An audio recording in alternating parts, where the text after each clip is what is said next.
Patok na pasyalan na naman ngayon sa Manila. Binuksan na itong Christmas Bazaar sa Plaza San Lorenzo Ruiz. Sa harap lang ito ng Binondo Church. So ang bazaar na to ay marketplace na merong mga enclosed street at maraming mga small shops and stall, lalo na dito sa pinaka-busiest area ng Manila. Alright, magandang gabi. Dito na tayo sa Plaza Lorenzo Ruiz. At kakatapos lang pinunta ni Yorme itong pagbubukas nitong bazaar dito sa Plaza Lorenzo Ruiz sa harap ng Binondo Church. Ngayon, itong area na to ay dinadayo ng mga tao ngayon sa mga nagharap dyan ng pang food trip. And, kapag galing kayong Divisoria, pwede nyong lakarin na dito. Actually, halos puno na dito yung mga iba't ibang klase ng mga food stall dito eh. And tapos, bukod dito, bago ito sinimulan itong food bazaar, inayos mo na itong mga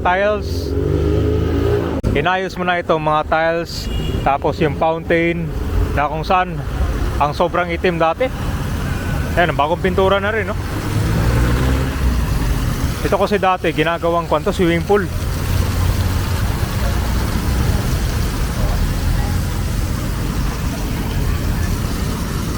Maganda talaga tignan kapag tinanggal ay mga spaghetti wire dito, no?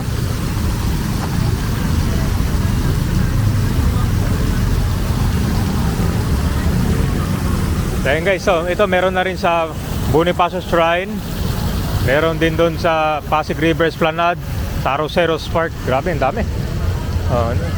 Ganito dapat to, ito. So guys, pasyalan natin yung mga pasok na ito yata yung Sanrio.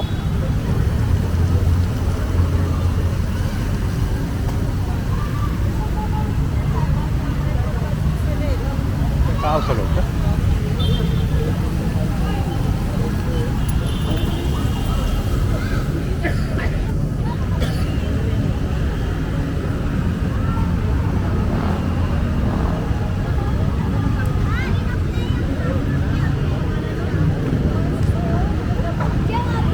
Ayun. So guys, punta kayo dito guys. Masyal nyo lang dito. Ganda, no?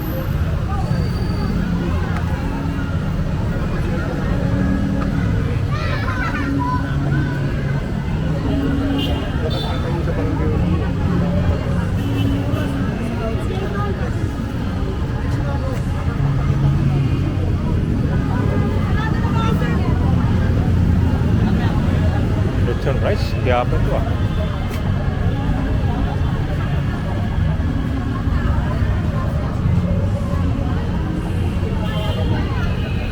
Tapos ito meron din tiramisu.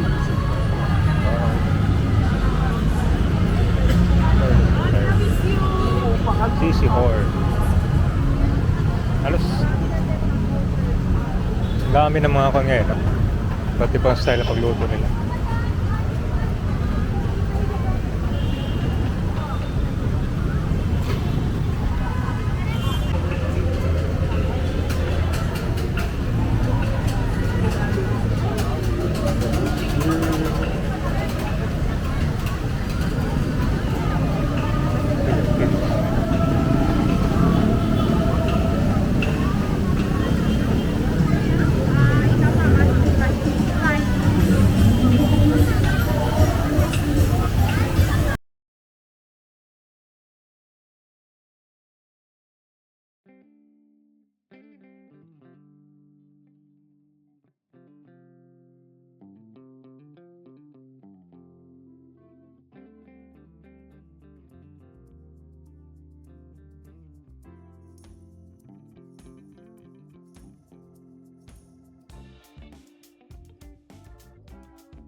Yung patok ngayon dito sa Binondo Kabayan, alam mo yung torta?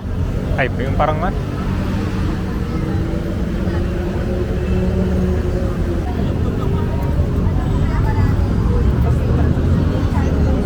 Tara guys, punta tayo ng Ongpin dito.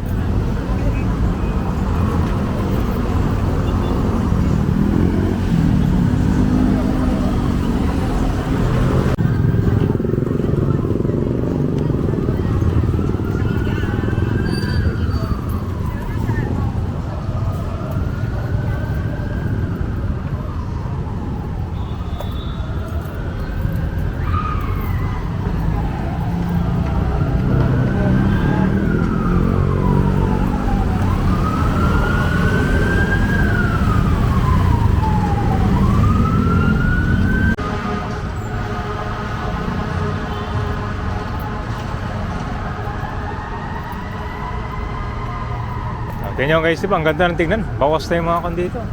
Dito sa may ko naman, Ongpin Street, iba rin dito. May mga dragon. Simula dito yun.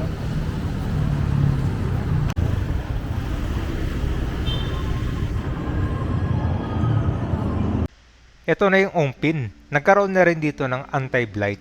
Yan po yung pagtanggal ng mga spaghetti wires. Yan yung mga wiring na illegal. Basta na lang sinabit dyan, tapos yung mga wiring na patay na or hindi na nagagamit. Yan, masasabi mo naman dito na malaking pagbabago. Nauna na itong paglagay ng mga dragon lampos, kasi ito yung kung talaga signature dito sa Manila, Chinatown yung mga dragon. So ganoon din dito, pag daan niya ng Ongpin, marami na rin mga dito, bazaar, lalo na yung mga naghahanap dyan ng food trip. Tignan mo, di ba? Ang ganda ng tingnan, no? Kanya kaliwanag.